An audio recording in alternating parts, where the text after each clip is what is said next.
अस्सलाम वालेकुम। अच्छा, मैं आप लोगों को फोर्थ सेक्शन करा रही थी। उसमें मैंने पहला जो है लेक्चर अपलोड किया रेडिकलिज्म के ऊपर। ठीक है, terrorism, radicalism and war on terror मैंने सबसे पहले कराना है। तो रेडिकलिज्म से मैंने स्टार्ट किया क्योंकि एक सीक्वेंस में करेंगे। Radicalism, then terrorism and then war on terror, जो फाइट बैक किया उन लोगों ने। ठीक है, तो मैंने कल कहाँ तक कराया था? जी, मैंने पास्ट पेपर्स को जो है वो लगाया था कि पास्ट पेपर्स में किस किस तरह के क्वेश्चंस पूछे गए हैं ना, terrorism, radicalism and war on terror को लेकर। तो रेडिकलिज्म का बताया था, दोनों में डिफरेंस बताया था। देन मैंने रेडिकलिज्म का बताया था टाइप्स किस तरह की होती हैं। मतलब इसमें अगर हम टाइप्स देखें, political radicalism, economic, religious, cultural होता है ना। तो ये तो होता है, लेकिन ये मैं ना जो हमारा आइडियोलॉजिकल स्पेक्ट्रम है, मैंने उसके ऊपर रख के देखा है कि जो हमारा आइडियोलॉजिकल स्पेक्ट्रम है पूरा, जिसमें सेंटर आता है, लिबरल आता है, सेंटर फार और सेंटर लेफ्ट करके ना, तो जो हमारा एक पूरा एक पॉलिटिकल स्पेक्ट्रम है, उसमें जो दोनों साइड्स पे कुल एजेस हैं, दोनों साइड्स पे, मतलब एक फार राइट, एक फार लेफ्ट, हमने उसके ही अंदर देखा है कि डिफरेंट टाइप्स को। क्योंकि उसमें तो जो हम देखेंगे अगर कि कौन से रेडिकल ग्रुप्स होते हैं, तो वो बिल्कुल फिर फार राइट और फार लेफ्ट होते हैं। बीच की जो आइडियोलॉजीज होती है वो नहीं होती है। ठीक है, इतनी। क्योंकि कोई भी आपकी सोसाइटी में काम हो रहा है, वो किसी न किसी आइडियोलॉजिकल लेंस के या एरिना के अंदर ही हो रहा है। हमारे यहाँ अगर पैसे के लिए, गरीब के लिए बहुत बात हो रही है, मजदूर के लिए हो रही है, तो आप समझते हैं वो कम्युनिज्म, कम्युनिस्ट आइडियोलॉजी है, फार लेफ्ट की या लेफ्ट की, सेंटर लेफ्ट की आइडियोलॉजी है। अगर हमारे यहाँ पे कह रहे हैं कि जो है ना इमिग्रेंट्स को रोका जाए, ये किया जाए, तो वो फार राइट की आइडियोलॉजी है। तो मतलब जो भी कुछ हो रहा है ना, वो पॉलिटिकल स्पेक्ट्रम में से किसी न किसी आइडियोलॉजी के अंदर ही आता है। क्योंकि हर आइडियोलॉजी आपकी सोसाइटी में जितनी भी चीजें हैं उन हर चीजों की बात करेगी। जैसे फार राइट पॉलिटिकल पॉलिटिकल जो है इश्यूज पे बात करते हैं, इकोनॉमिक इश्यूज पे बात करते हैं, रिलीजियस पे, कल्चरल पे, देन फार लेफ्ट वाले भी, और बीच में भी जो सारे होते हैं, इवन जो सेंटर पे होते हैं, लिबरल वगैरह, वो सारे भी बात करते हैं। लेकिन क्योंकि हम रेडिकलिज्म देख रहे हैं, इस तरह का रेडिकल ग्रुप, इस तरह का ग्रुप होता है जो मुकम्मल तौर पे मतलब एक ही साइड हो जाता है, वो कोई दूसरी सोच नहीं होती उनके दिमाग में। जैसे फार राइट वाले कहते हैं बस ये एंटी इमिग्रेशन, एंटी इमिग्रेंट्स होते हैं तो होते हैं, बस इमिग्रेशन का कोई सीन इनके दिमाग में नहीं आता। तो फार लेफ्ट वाले भी, मतलब ये जो फार राइट फार लेफ्ट वाले कहते हैं मुकम्मल तौर पे सोसाइटी को चेंज करो। देखो ये भी तो यही कहते हैं ना, नेशनलिज्म, ये वो। आज हम ग्लोबलाइजेशन को नहीं छोड़ सकते, इसी तरह हम इमिग्रेशन को भी नहीं छोड़ सकते, लेकिन फार राइट वाले कहते हैं छोड़ दो। फार लेफ्ट वाले कहते हैं कि अपने सिस्टम को ही आप लोग प्लीज किसी तरीके से ये आप एक पूरा, हमें जो है चेंज चाहिए, रिपेयर करें सारा कुछ, ये वो। लेकिन ये सब कुछ नहीं हो सकता है। ठीक है, तो ये जो फार राइट फार लेफ्ट जो पॉलिटिकल, हमारी जो पॉलिटिकल आइडियोलॉजी के जो जितनी जितनी भी आइडियोलॉजीज का जो स्पेक्ट्रम है, उसमें जो far right and far left है, ये ज्यादा रेडिकल ग्रुप्स होते हैं। ठीक है, यहाँ तक मैंने आपको कल करा दिया था। आज मैंने आपको बताना है फैक्टर्स बिहाइंड रेडिकलिज्म।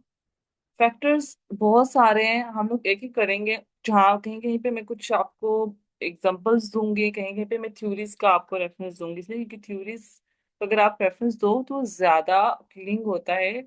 अगर हम लोग कंपेयर करें एग्जांपल्स के साथ, तो इसमें थ्योरीज भी दी और एग्जांपल्स भी दिए। ठीक है, सबसे पहला जो फैक्टर है बिहाइंड रेडिकलिज्म होता है पर्सनल एंड साइकोलॉजिकल इश्यूज।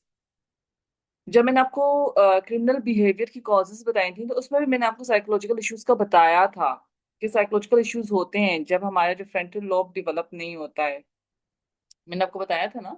तो साइकोलॉजिकल इश्यूज जो अक्सर लोग जो होते हैं, एक ही तरह से जो किलर्स होते हैं, वो एक ही तरह से मर्डर कर रहे होते हैं, एक ही एज ग्रुप के लोगों को मार रहे होते हैं, या कुछ ऐसे किलर्स होते हैं सिर्फ लड़कियों को मार रहे होते हैं, या कुछ भी एक ही तरीके से वो मार रहे होते हैं उनको।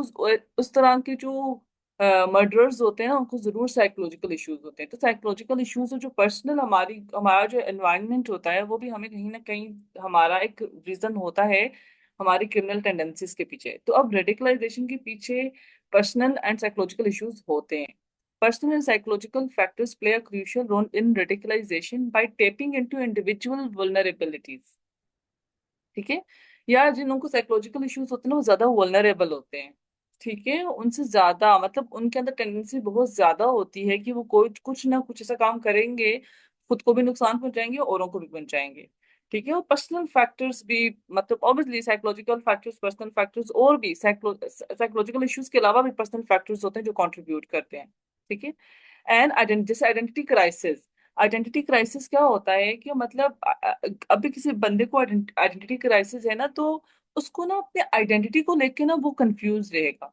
मतलब उसको समझ नहीं आएगी मेरा क्या पर्पस है, मैं हमारा कल्चर क्या है, वैल्यूज नॉर्म्स कल्चर क्या, कोई पर्पस क्या है लाइफ का, उसको कोई मकसद नहीं नजर आएगा।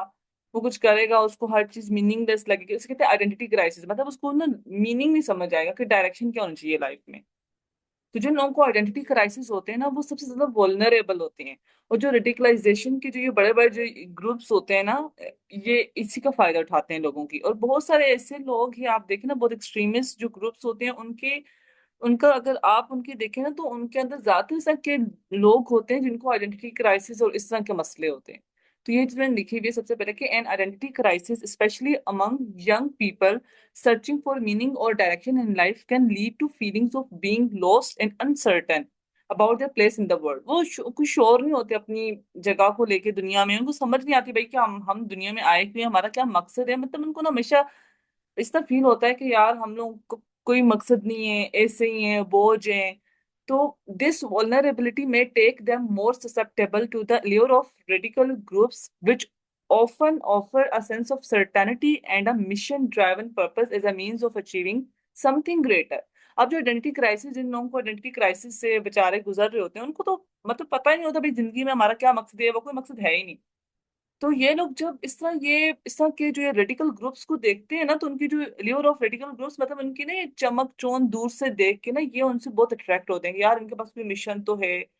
वो लोग इनको ना मतलब एक sense of identity, self identity देते हैं कि मतलब उनको एक सेल्फ आइडेंटिटी देते हैं, उनको एक काम देते हैं कि ये तुम्हारा मकसद है दुनिया में। मतलब वो इस तरह की ना बड़ी रेटोरिक किस्म की स्पीचेस करते हैं, परसुएसिव किस्म की स्पीचेस करते हैं, और मतलब बताते हैं कि भाई हमारा ग्रुप तो सही रास्ते पे है, मतलब एक हमारा मिशन है, और वो मिशन ऐसे ही लोगों के लिए है जिनसे जिनको कोई पूछता नहीं है, जिनको मसाइल हैं, उन मसाइल को कोई हल नहीं करता लोगों के। मतलब इस तरह के ग्रुप जो होते हैं ना, इस तरह के जो लोग बच्चे होते हैं या जो भी मतलब लोग होते हैं ना, वो बहुत ज्यादा बेचारे ससेप्टेबल होते हैं। और इस तरह के रेडिकल ग्रुप्स हमेशा इन ही लोगों को जो है ना रिक्रूट करते हैं मोस्टली। ठीक है, similarly personal grievances such as experiences of discrimination और इनजस्टिस, साइकोलॉजिकल इश्यूज तो हो गया, आपको आइडेंटिटी क्राइसिस है, ये सारा कुछ है। आपके जो पर्सनल एक्सपीरियंसेस होते हैं, जैसे आपको डिस्क्रिमिनेशन फेस करना पड़ता है, ठीक है, आपके साथ इंसाफ नहीं होता, आपको कुछ आप जैसे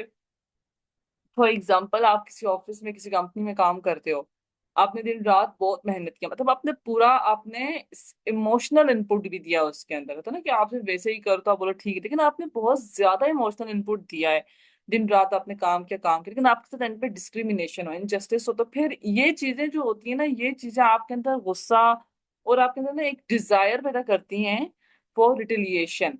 और यही जो चीजें होती है ना, जो पर्सनल एक्सपीरियंसेस होते हैं, ये बंदे को ना रेडिकल आइडियोलॉजीज की तरफ लेके जाते हैं। क्योंकि रेडिकल आइडियोलॉजीज आपको प्रॉमिस करती हैं जस्टिस और रिवेंज। अब आप बड़े बड़े जो ग्रुप्स देखें, जो ज्यादा एक्सट्रीमिस्ट ग्रुप्स होते हैं, वो क्या कहते हैं, हम गरीबों के साथ हैं, हम किसी ना किसी रिलीजन का नाम लेंगे, हम इस रिलीजन के साथ हैं, कम्युनिटी हमारी इंटरनेशनल कम्युनिटी तो हमारे रिलीजन को प्रोटेक्ट नहीं करी, हम करेंगे प्रोटेक्ट ना, मतलब इस तरह की बातें करते हैं। तो वो जस्टिस रिवेंज, इनके दिमाग में जो जिनको पर्सनली मतलब ये बेचारे ऑलरेडी एक्सपीरियंस करते हैं डिस्क्रिमिनेशन एंड जस्टिस, तो वो जब इस तरह की रिटोरिक किस्म की स्पीचेस सुनते हैं ना, बड़ी परसुएसिव स्पीचेस के, यार जस्टिस रिवेंज, इनके दिमाग में ऑलरेडी गुस्सा रिवेंज जस्टिस इस तरह की चीजें चल रही होती है, तो फिर ये इनकी तरफ अट्रैक्ट होते हैं। ठीक है, तो मैंने ये चीज लिखी है। Similarly, personal grievances such as experiences of discrimination or injustice can lead to feelings of anger and a desire for retaliation, retaliate करना, fight back करना, drawing individuals toward radical ideologies that promise justice or revenge। ठीक है, मतलब वो उनको promise करते हैं कि भाई, मतलब इनको कहीं ना कहीं लगता है कि जो हमारे साथ डिस्क्रिमिनेशन है हम इनका इसका बदला इस ग्रुप के साथ ही मिलके ले सकते हैं। इसके अलावा मेंटल हेल्थ इश्यूज तो बहुत ज्यादा, जैसे मैंने बताया भी है कि मेंटल हेल्थ इश्यूज तो बहुत कॉमन होते हैं। ठीक है, mental health issues including depression and anger, further आप बहुत ज्यादा इम्पल्सिव, आपको बहुत गुस्सा आता है और गुस्से की वजह से मतलब आप किसी का कत्ल कर दो। ठीक है, या बहुत डिप्रेस्ड हो, इमोशनली बहुत चार्ज्ड हो, आप आपका फ्रंटल लोब सही तरीके से काम नहीं कर रहा। ठीक है, तो जब ये सारी चीजें मिलती हैं तो आपको मेंटल हेल्थ इश्यूज होते हैं, और इन इश्यूज की वजह से आप बहुत ज्यादा वल्नरेबल हो जाते हो। और फिर आप कहीं ना मतलब आप बहुत ज्यादा, आपको गुस्सा आता है, बहुत इम्पल्सिव हो, आप बहुत ज्यादा इमोशनली चार्ज हो, तभी आप इन ग्रुप्स को जो है ना ज्वाइन करोगे। ठीक है। तो mental health issues including depression and further increase susceptibility as extremist beliefs, मतलब जो रेडिकल ग्रुप्स होते हैं, may appear to offer solutions to their emotional struggles. उनकी इमोशनल स्ट्रगल्स को ना ये एक पाथ देते हैं, ये एक ट्रैक दे देते हैं। तो ज्यादातर वही लोग आपको बड़े बड़ी जो मतलब ये बड़े बड़े ग्रुप्स होते हैं, जो रेडिकल ग्रुप्स होते हैं ना, वहां पे आपको ज्यादातर इमोशनली चार्ज लोग भी नजर आते हैं, बहुत एग्रेसिव लोग भी नजर आते हैं, इस तरह के जिन्हें कुछ समझ नहीं आ रही जिंदगी के बारे में। उनको होते हैं यार हमारी जिंदगी में हमें तो कुछ समझ नहीं आ रही, इनके साथ मिलकर हम कुछ ना कुछ कर लेंगे। ठीक है। अब मैं इसकी आप लोगों को ना एक एग्जांपल देती हूँ, रियल एग्जांपल है, जिससे आपको पता चलेगा कि जो मतलब जिनको मेंटल हेल्थ इश्यूज होते हैं या जो बहुत ज्यादा मतलब उनको समझ नहीं आता, आइडेंटिटी क्राइसिस होते हैं, वो किस तरीके से मतलब क्राइम की तरफ जाते हैं। ठीक है। हाँ, इसमें ना मैंने अभी इसलिए अपनी जो वीडियो मैंने स्टॉप की थी, मैं एग्जांपल से पहले आपको ना मैंने सोचा ये एक जो डायग्राम मैं आपको बताती हूँ किस तरीके से अगर हम बहुत ज्यादा एग्रेसिव हो जाते हैं, कभी इमोशनली बहुत चार्ज हो जाते हैं या बहुत डिप्रेस्ड होते हैं, मतलब साइकोलॉजिकल इश्यूज होते हैं, और उनकी वजह से हम कहीं ना कहीं क्राइम करते हैं या कुछ ना गलत स्टेप ले लेते हैं, रेडिकल ग्रुप्स के साथ जाके एसोसिएट हो जाते हैं जब मेंटल हेल्थ इश्यूज होते हैं। देखो, हमारा दिमाग किस तरह से काम करता है, ये हमारा प्री फ्रंटल कॉर्टेक्स है, ठीक है ना, और यहाँ पे ये हमारा लिम्बिक सिस्टम है। अब ये वाला जो पार्ट होता है ये लॉजिकल थिंकिंग, एब्स्ट्रैक्ट और ये सब कुछ मतलब इन सारी चीजों में इन्वॉल्व होता है, मतलब हम यहाँ से लॉजिकल थिंकिंग हमारी यहाँ से ही होती है। और ये जो है ये वाला पार्ट इमोशंस को रेगुलेट करना, ये सारा कुछ। तो कभी ऐसा हो कि हम इमोशनली बहुत ज्यादा चार्ज्ड हो और इन दोनों के दरमियान अच्छे तरीके से कम्युनिकेशन नहीं हो रही है, या कोई इसमें कोई मतलब कोई मसला हो गया हमारे इस पार्ट में, तो आप देखो अगर आप इमोशनली बहुत चार्ज्ड हो और आप लॉजिकली सोच नहीं पा रहे हो, तो आप जाहिर है आप कहीं ना कहीं बहुत ज्यादा इमोशनली चार्ज्ड हो गए और उसकी वजह से आप अजीब अजीब हरकतें करोगे ही ना। तो अगर हमारे ये पास अच्छे तरीके से काम नहीं करेंगे तो हमें मेंटल हेल्थ इश्यूज होंगे, क्योंकि हम अच्छे तरीके से सोच नहीं पाएंगे। हम बहुत ज्यादा मतलब इमोशनली चार्ज्ड हैं, हम बहुत एग्रेसिव हो रहे हैं, ये सारा कुछ, और हमारा ये वाला पार्ट अच्छे तरीके से काम नहीं कर रहा, कभी हमारा ये वाला पार्ट अच्छे तरीके से काम नहीं कर रहा, इनके दरमियान अच्छी कम्युनिकेशन नहीं है, तो हमें मेंटल हेल्थ इश्यूज होंगे। और वो जो हमारी वल्नरेबिलिटी है वो कहीं ना कहीं हमें लेके जाके क्या करेगी, एक्सट्रीमिस्ट बिलीव्स के साथ एसोसिएट करेगी, और obviously directly indirectly radical groups के साथ। अब मैं आप लोगों को एक एग्जांपल देती हूँ। ये एग्जांपल है निकोलस जैकब क्रूज की। 1998 में ये पैदा हुए हैं, 19 साल के थे शायद जब इन्होंने जो है पार्कलैंड हाई स्कूल पे जाके जो है ना इन्होंने शूटिंग की थी, और उसकी वजह से 17 लोग मर गए थे और 17 जख्मी हुए थे। अब इनके बारे में कहा क्या जाता है, इनके बारे में ये यूएस हिस्ट्री का मतलब यूएस की हिस्ट्री में ना सबसे डेडलीस्ट हाई स्कूल शूटिंग थी। ठीक है। मतलब अपने ही जो शायद इसी स्कूल में था जिसमें इसने किया था, मतलब इसके बारे में मैं नहीं हूँ श्योर, लेकिन शायद ये इसी स्कूल में था, क्योंकि इसके बारे में पहले भी बहुत कंप्लेंट्स थी कि इसने अपने जो पहले इसकी जो स्कूल फेलोज थे उनको कहीं ना कहीं इसने बहुत ज्यादा तंग किया था, कुछ ना कुछ इसको लेकर कंप्लेंट्स आती थी। और इसने 2014 से 2017 के दरमियान तकरीबन 6 स्कूल इसने बदले थे, एक से दूसरे में ट्रांसफर, दूसरे तीसरे तीसरे में ट्रांसफर। और उनमें से एक स्कूल इस तरह का भी था जो इमोशनल और लर्निंग डिसेबिलिटीज के लिए, मतलब कि इस तरह के स्टूडेंट्स के लिए था जो इमोशनल और जिनको इमोशनल और लर्निंग डिसेबिलिटीज थी। ठीक है। और मतलब ये जो इसके इश्यूज थे ये स्कूल वालों को भी पता थे। ठीक है। और मतलब बजाय इसके कि लॉ एनफोर्समेंट की तरफ इसको भेजा जाता या पुलिस को इन्वॉल्व किया जाता, वो सब कुछ नहीं हुआ। पहले मतलब वही ना कि रिहेबिलिटेट करने का सोचा कि सोसाइटी में किसी तरीके से इसको इंटीग्रेट कराया जाए, हम हो सकता है इस तरीके से इसको बेहतर करें, तभी तो सर स्कूल में भेजा था ना जहाँ पे इसको मतलब ऑलरेडी ऑब्वियसली इसको सीखने में मुश्किल होती थी, इमोशनली और इमोशनल लर्निंग डिसेबिलिटीज थी ना इसके अंदर, तो इस तरह के स्कूल में इसको भेजा, इसको इस तरह के स्कूल में भेजा। इसके अलावा भी डिफरेंट स्कूल में इसको बार बार ट्रांसफर किया जा रहा था, इसको मेंटल हेल्थ इश्यूज थे बहुत ज्यादा ना। तो पहले तो ऑब्वियसली लॉ एनफोर्समेंट को इन्वॉल्व नहीं किया है, लेकिन जब लॉ एनफोर्समेंट इन्वॉल्व हुई थी तब तक ये शूटिंग ये हो चुकी थी, 17 लोग इसने मार दिए थे और 17 जख्मी कर दिए थे, और ये तब 19 साल का था। ठीक है। तो मैं ये चीज यहाँ पे लिखी हुई है आगे। The shooting remains the deadliest high school shooting in US history in 2022, 2018 में इसने किया है। 2018 के बाद 2022 में इसको लाइफ इम्प्रिजनमेंट दे दी गई थी, और पैरोल की कोई पॉसिबिलिटी नहीं थी। पैरोल क्या होता है, जब आप अपनी आधी सजा पूरी कर दो तो आपको फेवर दी जाती है, आप अच्छे तरीके से कर लो तो आपको फेवर दी जाती है, आपको पैरोल दे दिया जाता है, ठीक है ना, आपको रिलीज किया जाता है कंडीशंस के ऊपर। तो इसको, वो भी इसका कोई पॉसिबिलिटी नहीं है इसको पैरोल मिलने की, लाइफ इम्प्रिजनमेंट इसको दे दी थी, ठीक है, 2022 में जाके। और ये इसको इस सब जानते थे कि यार ये मतलब इसका जो बिहेवियर है वो बहुत ज्यादा डेंजरस था स्कूल के लिए, स्कूल के एडमिनिस्ट्रेशन के लिए, वहां के बच्चों के लिए। Known for behavioural issues since pre school, cruise frequently shared his fascination with mass shootings on social media, expressing racist, anti-Semitic, homophobic and xenophobic views। ठीक है, मतलब ये देखो, ये होता है अगर आप मीडिया से बहुत कुछ अच्छा सीखते हो तो बहुत कुछ बुरा भी सीखते हो। यहाँ पे देखो, ये मीडिया पे मसलसल कुछ ना कुछ इस तरह का शेयर करता था कि मतलब अपनी दुनिया में था कि मास शूटिंग इसको मतलब अच्छी लगती है, और ये सारा कुछ मतलब इस तरह के इसको ना बिहेवियरल इश्यूज थे। ये रेसिस्ट था, एंटीसेमेटिक था, होमोफोबिक था, एंड जीनोफोबिक। होमोफोबिक का तो आपको पता होगा, जीनोफोबिक मतलब हम जैसे एंटी इमिग्रेशन जो है ना व्यूज रखता था, मतलब जो दूसरे कल्चर के लोग थे ना उनको ये अच्छा नहीं समझता था, इसे इसे कहते हैं जीनोफोबिक होना। As reported by the Washington Post, Cruz was well known to both school and mental health authorities and had been involved in programs aimed at helping troubled students rather than being referred to law enforcement। Washington post के मुताबिक cruise को जानते थे, मतलब कि जो school था, जिस स्कूल में जाता था वहां का एडमिनिस्ट्रेशन भी बहुत अच्छे तरीके से समझता था कि ये इस तरह का बच्चा है।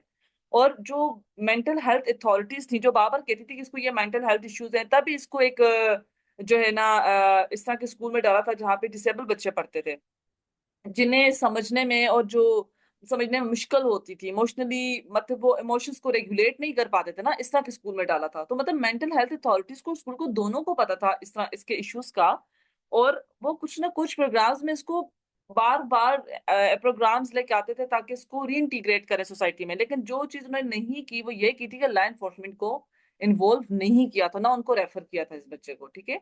Between 2014 and 17, Cruz was transferred between six different schools, including one for students with emotional or learning disabilities, as his behavior became increasingly concerning, including making threats against fellow students। तो मतलब ये होता आ रहा था। अब 2014 17 आप ये सब कुछ देखें, 2018 में जाके इसने ये जो है कि एक किस्म की शूटिंग जो इसने मतलब ये जो डेडलिएस्ट अटैक किया था पार्कलैंड हाई स्कूल में, उससे पहले ही इसका जो बिहेवियर था वो बहुत कंसर्निंग था। मेंटल हेल्थ जो अथॉरिटीज थी जिस स्कूल में जाता था वहां की एडमिनिस्ट्रेशन को ये पता था कि इसको ये इस तरह के इश्यूज हैं, लेकिन वो बार बार कोशिश करते थे जैसे एक तरह के स्कूल में डाल दिया ताकि वहां पे अपनी जैसे बच्चों के साथ बैठकर सीखे, या क्योंकि जो मतलब डिसेबल बच्चों के लिए जिनको समझ नहीं आती और जिनको अपने इमोशंस को रेगुलेट नहीं कर पाते, अगर इस तरह का स्पेसिफिकली स्कूल है तो ऑब्वियसली वहां पे जो एडमिनिस्ट्रेशन होगी वो बच्चों को उसी तरीके से ट्रीट करेगी ना।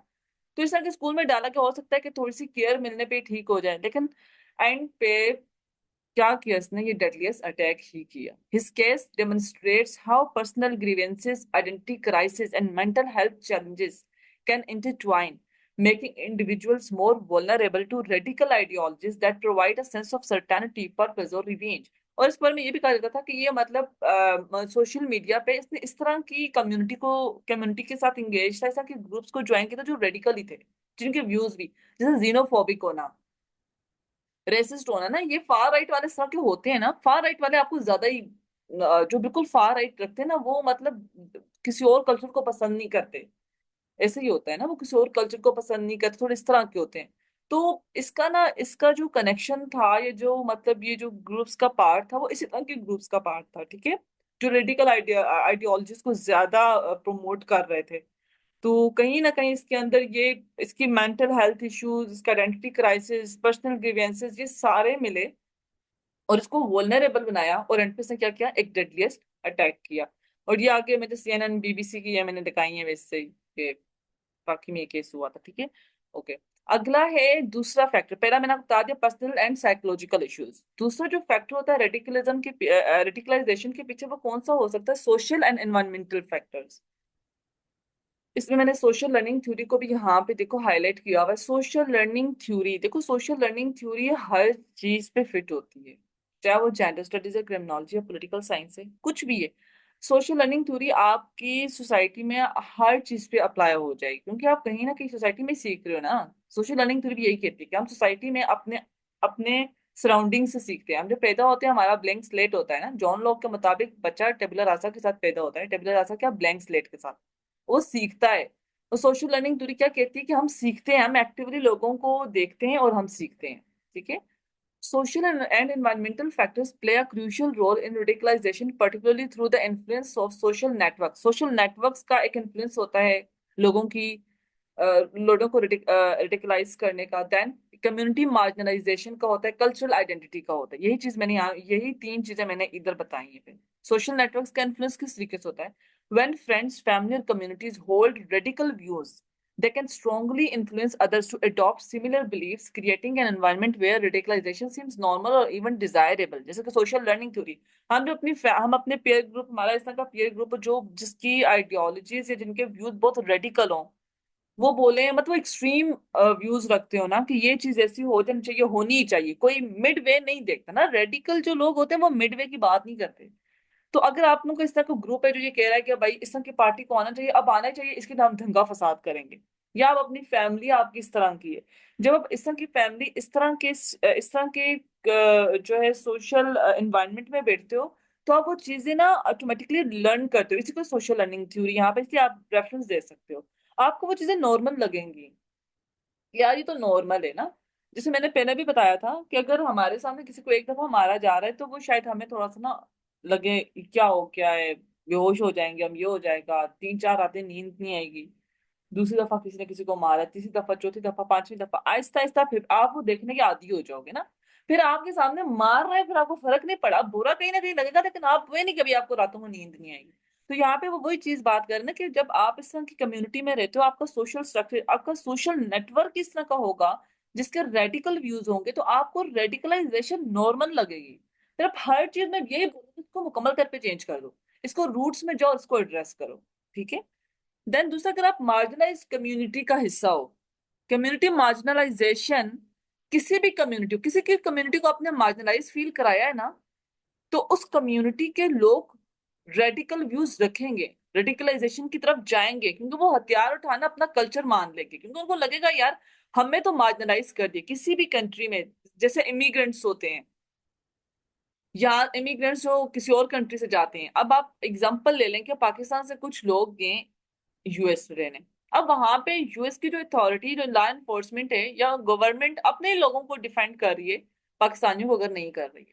अब पाकिस्तानी जो होंगे वहां पे एक मार्जिनलाइज्ड कम्युनिटी है, अब वो क्या करेंगे, हथियार ना ना अपना कल्चर बना दो, वो बोलेंगे यार अब ये तो हमें नहीं सपोर्ट कर रहे, अगर हमारा कोई केस अदालत में जाता है तो इनकी तो जुडिशरी इन्हीं को डिफेंड करेगी। हम हमने क्या करना है, हम अपने ही एक व्यूज रखेंगे, अब हमें कुछ भी करना है हमने अपने आप को डिफेंड करना, वो डिफेंड करने के लिए फिर किसी भी हद तक जाएंगे। तो कम्युनिटी मार्जिनलाइजेशन बहुत रोल प्ले करती है, जिस तरह से सोशल नेटवर्क्स करते हैं। इन मार्जिनलाइज्ड और isolated communities, individuals may feel excluded और ऑप्रेस्ड, एक्सक्लूडेड और ऑप्रेस्ड फील करते हैं ना ये, making them more susceptible to radical ideologies that promise empowerment और रिवेंज अगेंस्ट परसीव्ड इनजस्टिसेस। अब जब कम्युनिटी को आप, किसी भी एक ग्रुप को, एक कम्युनिटी को आप मार्जिनलाइज आइसोलेटेड फील कराओगे, तो जो उसके कम्युनिटी के या उस ग्रुप के जो लोग होंगे वो अपने आप को एक्सक्लूडेड ऑप्रेस्ड फील करेंगे, यार हमें दबाया जा रहा है। फिर ऐसे लोग ज्यादा प्रॉन होते हैं, ससेप्टेबल होते हैं, वल्नरेबल होते हैं रेडिकल आइडियोलॉजीज को लेकर। रेडिकल आइडियोलॉजीज होती इस तरह की कि रिवेंज लेना है, जस्टिस देना है, मुकम्मल तौर पे स्टेटस को हमने रिपेयर करना है, हमें हमारे राइट्स तो किसी भी तरीके से। ठीक है। तो इस तरह की जो ग्रुप्स और कम्युनिटीज होती हैं, जब ये रेडिकल ग्रुप्स को देखती है ना, उनको देखती है, उनकी रेटोरिक स्पीचेस देखती हैं, उनको देखती है कि यार वो लोग तो जस्टिस की बात कर रहे हैं, वो तो रिवेंज की बात, इनके अंदर ऑलरेडी रिवेंज की ना रिटेलिएशन भरा होता है कि हमने अपना बदला लेना है, रिवेंज चाहिए हमें, हमें रिटेलिएट करना है। तो वो इस तरह जो रेडिकल आइडियोलॉजीज होती है ना, वो क्या करती है, इन चीजों का फायदा उठाती हैं। तो कहीं पे भी आप देखो मार्जिनलाइज जो ग्रुप्स होते हैं ना, वो कहीं ना कहीं जो है ना, इस चीज का कहीं ना कहीं आपको देखने को मिलेगा कि वो किसी ऐसे ग्रुप का पार्ट होंगे, किसी ऐसी चीज का लाजमी पार्ट ठीक है, हर टाइम ना से, लेकिन मार्जिनलाइज ग्रुप्स कहीं ना कहीं आपको न्यूज में देखने को मिलेगा, उस ग्रुप ने ये कर दिया, उस ग्रुप ने वो कर दिया। और वो आइडियोलॉजीज किसकी होती है? रेडिकल आइडियोलॉजीज होती है उनकी, बहुत रेडिकल आइडियोलॉजीज होती हैं। क्योंकि उनको जस्टिस चाहिए होता है, उनको रिवेंज चाहिए होता है, उनको अपना हक चाहिए होता है। ठीक है, तो ये रेडिकलाइजेशन की तरफ लेके जाती हैं अपने मेंबर्स को। Then additionally, when people strongly identify with a culture or ethnic group they perceive as under threat, they may turn to radicalization as a way to defend their identity and community, viewing it as a necessary response to protect their group's interest. Cultural identity, आपको पता है कि हमारी कोई ना कोई cultural identity होती है। अगर हम किसी कल्चर का पार्ट है, हमारा कोई ग्रुप है, हमारा कोई इतनी ग्रुप है, हमारा कोई कल्चर है, हम उसका पार्ट है, हमारी identity, personal identity, cultural identity, ये ग्रुप आइडेंटिटी के साथ मिल जाएगी। हमारे ग्रुप का जो कल्चर होगा, एक तो हमारी पर्सनल आइडेंटिटी शेप ही हमारे कल्चर से होती है। हम जो पर्सनल आइडेंटिटी है, क्या है हमारी, हम किस तरीके से चल रहे हैं सोसाइटी में, हम क्या पहन रहे हैं, हम क्या खा रहे हैं, वो हमारा कल्चर डिसाइड करता है ना। और वो जो कल्चरल आइडेंटिटी होती है वो ऑटोमेटिकली पर्सनल आइडेंटिटी बन जाती है। और जब हम अपने कल्चर के साथ, अपने ग्रुप के साथ, अपनी कल्चरल आइडेंटिटी के साथ, हमारी पर्सनल आइडेंटिटी बहुत स्ट्रोंगली एफिलिएटेड होती है, और अगर हमारा ग्रुप, हमारा कल्चर अंडर थ्रेट होगा, तो हम लोग डिफेंसिवली अटैक करेंगे। हम लोग क्या करेंगे? रेडिकलाइजेशन की तरफ क्यों जाएंगे? क्योंकि हमने डिफेंड करना है अपनी आइडेंटिटी को। हमने अपनी आइडेंटिटी को क्यों? क्योंकि हमारी कल्चरल आइडेंटिटी तो हमारी आइडेंटिटी है। तो कल्चरल आइडेंटिटी को हम लोग डिफेंड करें, इंडायरेक्टली हम अपनी आइडेंटिटी को डिफेंड करें, क्योंकि हमें ये लगेगा ये जरूरी है अपने ग्रुप के इंटरेस्ट को डिफेंड करने के लिए, प्रोटेक्ट करने के लिए। हमारे ग्रुप का इंटरेस्ट, हमारा ही तो कल्चर है ना। ठीक है, हम अपने, हमारे जो इंटरेस्ट होंगे वो हमारे कल्चर, हमारे नॉर्म्स, हमारे वैल्यूज तय करते हैं। मतलब हमारा कल्चर ही हमारा इंटरेस्ट बना रहा होता है। तो हमारे ग्रुप के इंटरेस्ट स्टैक पे है, मतलब हमारा कल्चर स्टैक पे है, हमारा कल्चर स्टैक पे, हमारी पर्सनल आइडेंटिटी स्टैक पे है।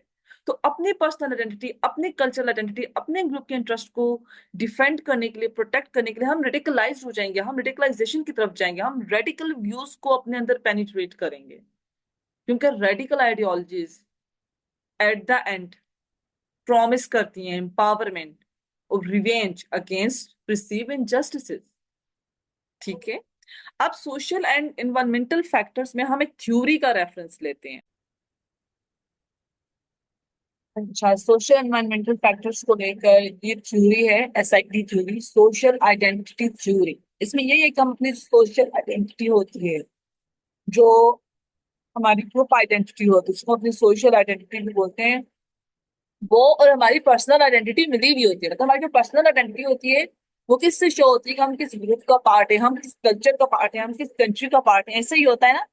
तो हमारी जो पर्सनल, जैसे हम कहते हैं हम पाकिस्तानी हैं, हम कहते हैं कभी हम किस ग्रुप, हम पश्तून हैं, हम इस से बात करते हैं ना, हम केपीके के हैं या इस तरह। हमारी जो पर्सनल आइडेंटिटी होती है ग्रुप आइडेंटिटी से किस तरीके से शो होती है, इस ये थ्योरी इस चीज को एक्सप्रेस करती है।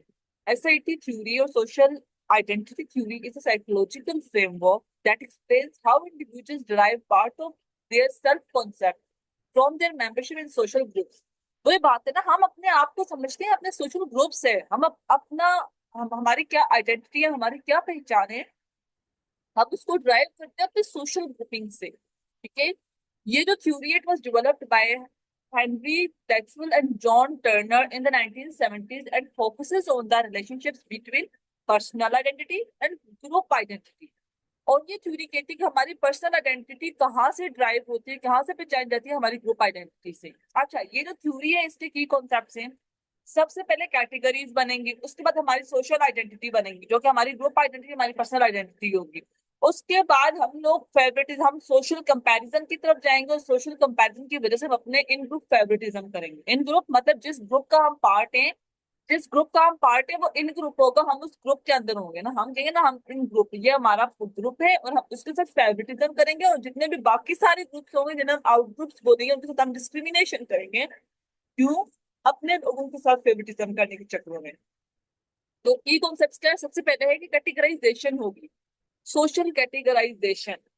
People categorize themselves and others in groups to simplify their social environment। लोग खुद को और दूसरों को डिफरेंट ग्रुप्स में ऑर्गेनाइज कर देते हैं ना, ताकि वो सोशल एनवायरनमेंट को समझ सकें। जैसे हर सोसाइटी में आपको ग्रुप्स नजर आएंगे, जिससे आपको इंस्टीट्यूशन नजर आते हैं, फैमिली का इंस्टीट्यूशन, पॉलिटिकल इंस्टीट्यूशंस, इस तरीके से आपको ग्रुप्स नजर आएंगे। जैसे आपको पार्टीज, जैसे आप बोलते हैं कि पीडीआई है, पीएमएलएन है, कि हर कोई ग्रुप है और हर पॉलिटिशियन अपनी पार्टी का हिस्सा है। अब वो अपनी पार्टी को फेवरेटिज्म करेगा और पार्टियों को तो नहीं करेगा ना, इन ग्रुप फेवरेटिज्म करेगा। तो हमारा सोशल एनवायरनमेंट हम सिंप्लीफाई करने के लिए डिफरेंट ग्रुप्स का हिस्सा बनते हैं ताकि हम अपनी पहचान बता सकें कि हम इस ग्रुप का पार्ट है। कॉमन कैटेगरीज क्या होती हैं? जेंडर, जो कॉमन कैटेगरीज है उसमें से मैंने कुछ बताई है। Gender, nationality, ethnicity and profession. हम अपने प्रोफेशन पे भी ग्रुपिंग करते हैं। हम अपनी जेंडर की, हमारी क्या जेंडर है, हम उस पर भी करते हैं परसीव जेंडर पैदा। हमारी नेशनैलिटी पे, इसमें पाकिस्तानी हो, कोई अमेरिकन है, कोई इंडियन है। तो हम डिफरेंट तरह से कैटेगराइजेशन करते हैं ताकि हम लोग सोशल एनवायरनमेंट को अच्छे तरीके से नेविगेट कर सके, हम समझ सके। ठीक है, एक बंदा अकेला ही नहीं खड़ा होता, हर इंडिविजुअल किसी ग्रुप का हिस्सा लाजमी होता है। तो सबसे पहले सोसाइटी में क्या होती है? सोशल कैटेगराइजेशन, मतलब सोशल ग्रुपिंग्स होती हैं, डिफरेंट ग्रुप्स बनते हैं, ठीक है ना। उन ग्रुपिंग से बात क्या होता है? उन्हीं ग्रुप से हम अपनी आइडेंटिटी निकालते हैं, सोशल आइडेंटिफिकेशन, कि हम सोसाइटी में हमारी क्या सोशल आइडेंटिफिकेशन, क्या है कि हमारी सोसाइटी में हमारी क्या आइडेंटिटी, क्या मतलब हमारी क्या आइडेंटिटी है, ये होती है सोशल आइडेंटिफिकेशन। आप आफ्टर कैटेगराइजिंग, ग्रुप्स बनने के बाद, कैटेगराइजिंग के बाद, individuals adopt the identity of the group they belong to. हर बंदे की पर्सनल आइडेंटिटी, हर पर्सन अपनी आइडेंटिटी अपने ग्रुप से ड्राइव करता है ना, मतलब कि उसकी पर्सनल आइडेंटिटी उसकी ग्रुप की जो आइडेंटिटी है वहीं से निकल के आती है। जैसे कि for example someone who identifies as a member of a marginalized group, जैसे कि इमिग्रेंट हो गए, इमिग्रेंट ना भी हो तो माइनॉरिटी हो गई, कुछ भी ना, सच एज में कुछ भी लिख सकते हो। लेकिन यहाँ पे मुद्दा ये कि फॉर एग्जांपल कोई बंदा किसी मार्जिनलाइज्ड ग्रुप के साथ है, तो वो बंदा क्या करेगा? They will start to perceive themselves in that role. वो क्या करेगा? वो क्या करेंगे? हमें समवन लिखा हुआ है ना, तो इसलिए मैंने दे यूज किया है, कि मतलब कोई भी बंदा, तो फिर क्या होगा? उस ग्रुप की जो नॉर्म्स होंगे, उस ग्रुप के जो एक्सपेक्टेशंस होंगे कम्युनिटी के अंदर, वो वहीं से उसी तरीके से बिहेव करेगा, उसी तरीके से अपनी आइडेंटिटी को शेप देगा।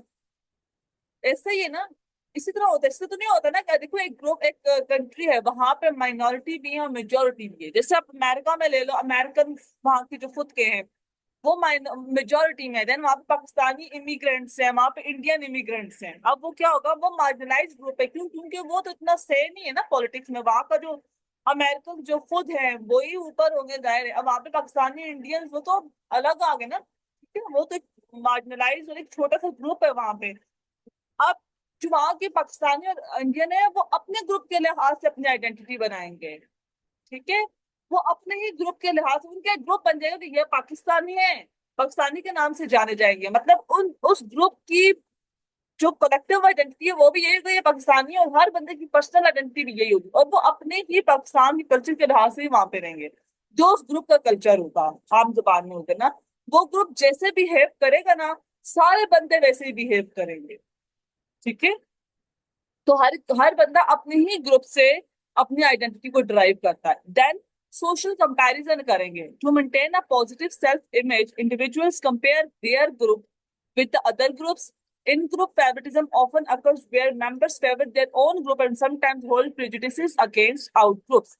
अब जो इन ग्रुप, यहाँ पे क्या है, देखो, हर ग्रुप, हर बंदा अपने ग्रुप के साथ एसोसिएट होता है। अब यहाँ पे इस चीज को समझाने के लिए मैं आपको एक एग्जांपल देती हूँ। जैसे अब मैंने अमेरिका की दी है या पाकिस्तान के लिए, पाकिस्तान में मुस्लिम मेजोरिटी में, देन क्रिश्चियंस आते हैं माइनॉरिटी में। अब यहाँ पे एक ग्रुप आप मुस्लिम्स का समझेंगे, एक ग्रुप आप क्रिश्चियंस का समझेंगे। मुस्लिम किस तरह रहेंगे? अपने ग्रुप के लिहाज से, अपने ग्रुप के जो नॉर्म्स कल्चर थे ना वो अपनाएंगे, उनकी पर्सनल आइडेंटिटी भी बन जाएगी और ग्रुप वाली आइडेंटिटी भी वो ले लेंगे। मतलब उनकी सोशल आइडेंटिटी वही होगी जो उनकी ग्रुप की है, कलेक्टिव आइडेंटिटी बन जाएगी उनकी।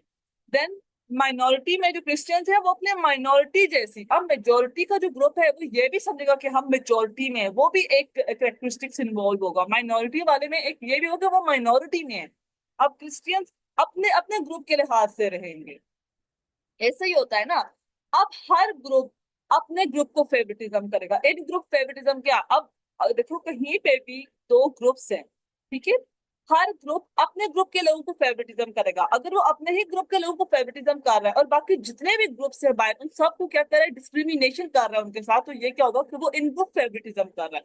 और हर ग्रुप यही कोशिश करता है, हर ग्रुप यही कोशिश करेगा कि वो अब इन ग्रुप फेवरेटिज्म करे और बाकी सबको, और इसकी वजह से ना बहुत ज्यादा डिस्क्रिमिनेशन भी होता है। अब से जो पाकिस्तान में एग्जांपल दे रहे हैं सर, ठीक है, अब मुस्लिम मेजोरिटी में है और अब इस तरह होना स्टार्ट हो जाए कि सारी गवर्नमेंट, सारी हुकूमत, लाइन फोर्सेस मुस्लिम्स के साथ हो जाए और इन ग्रुप फेवरेटिज्म करे, मतलब मुसलमानों को सपोर्ट करना स्टार्ट करे, क्रिश्चियंस को ना करे, मतलब आउट ग्रुप डिस्क्रिमिनेशन हो गया ना ये। तो इस तरीके से जो होता है, मतलब इस थ्योरी के मुताबिक या टैचुअल टर्नर के मुताबिक हर ग्रुप, हर बंदा किसी ना किसी ग्रुप का पार्ट है और हर बंदा इन ग्रुप फेवरेटिज्म करता है, मतलब अपने ही ग्रुप को सपोर्ट करता है और अपने ग्रुप को सपोर्ट करने के चक्कर में बाकी ग्रुप को डिस्क्रिमिनेट कर सकता है। जैसे आप कंट्री, अभी देखो आप प्रोविंस के लिहाज से लो, हमारे यहाँ पे बलोचिस्तान थोड़ा सा मार्जिनलाइज ग्रुप है ना, मार्जिनलाइज ग्रुप है ना। अब वहां के लोग जब हमें देखते हैं और वो कंपैरिजन करते हैं अपना और हमारा, तो वो क्या करेंगे, ऑब्वियसली वो अपने ग्रुप को अपने ही ग्रुप का फेवरेटिज्म करेंगे ना। बलोचिस्तान वाले लोग वो अब एक साथ हो जाएंगे और वो क्या कहते हैं, वो गवर्नमेंट को बात भी सुनाएंगे कि यार हमारे साथ जस्टिस नहीं हो रहा है, इनजस्टिस इतना ज्यादा है, हमें बहुत ज्यादा एम्प्लॉयमेंट की अपॉर्चुनिटीज नहीं है। वो बोलते हैं ना, जब वो कंपैरिजन करके देखते हैं यार जो बाकी सारे आउट ग्रुप्स हैं वो तो बड़ा अच्छा है, इस्लामाबाद, लाहौर, कराची, सारा बड़ा अच्छा है, एक हम ही लोग मार्जिनलाइज हैं। तो वो अपने लोगों को तो फेवरेटिज्म करेंगे, एक दूसरे के साथ हाथ पकड़ के खड़े हो जाएंगे, लेकिन फिर वो बाकी को कंपैरिजन करके उनको पता चलेगा कि यार हमारे साथ तो नहीं अच्छा हो रहा है, और यहाँ पे उनके अंदर रेडिकल व्यूज भी आएंगे फिर। लेकिन यहाँ पे मोस्टली ये होता है, जब भी कोई एक ग्रुप इन ग्रुप फेवरेटिज्म बहुत ज्यादा करे तो जो आउट ग्रुप होता है उसके अंदर क्या हो सकता है, उनके अंदर रेडिकल व्यूज आ सकते हैं, क्योंकि उनको डिस्क्रिमिनेट किए जा रहे हैं, आप उनको अपने ग्रुप से बाहर निकाल के उनको आप आउटसाइडर्स फील करा रहे हो ना।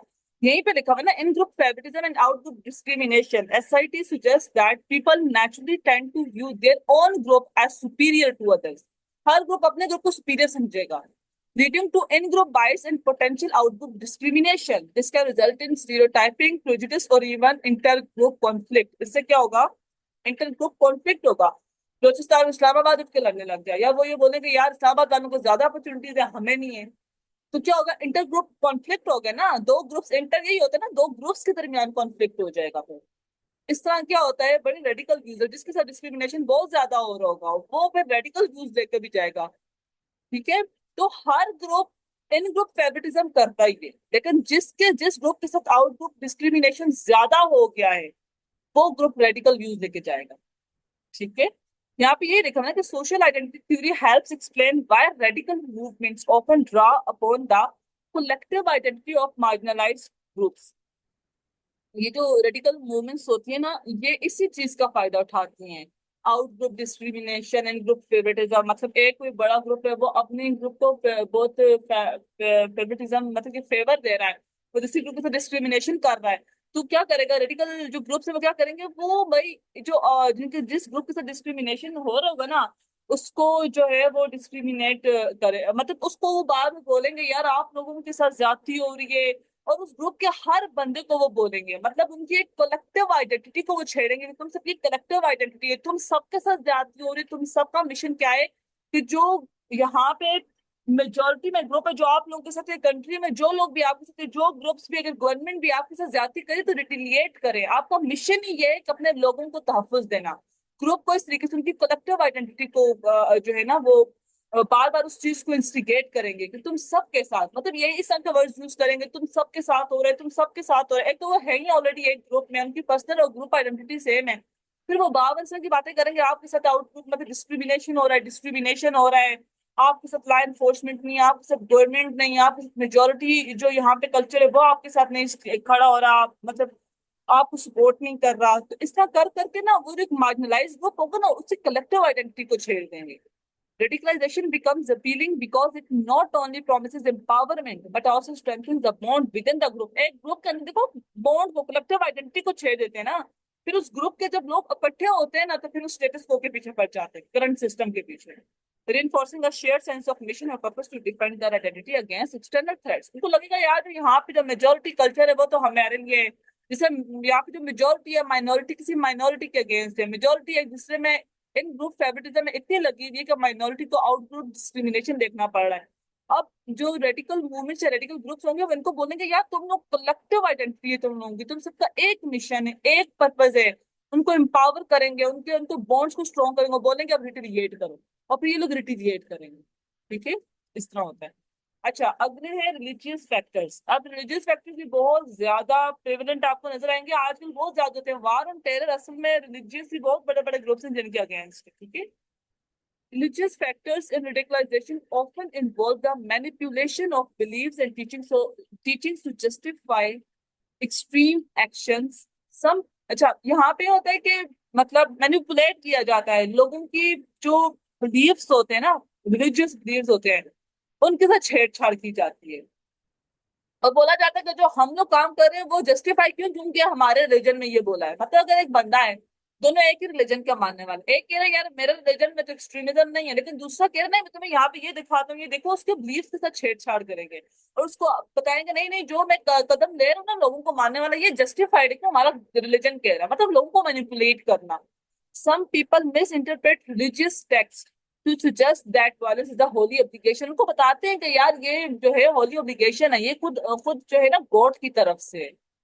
This make this can make, जब ये उनको होली ऑब्लिगेशन और उसका मैनिपुलेट करते हैं, ऐसे क्या होता है, this can make individuals think they are acting according to God wishes when they commit violent acts. तो एक बंदा ऑलरेडी वल्नरेबल था, उसको साइकोलॉजिकल इश्यूज थे, उसको आइडेंटिटी क्राइसिस थे, ठीक है, वो मार्जिनलाइज्ड ग्रुप का था।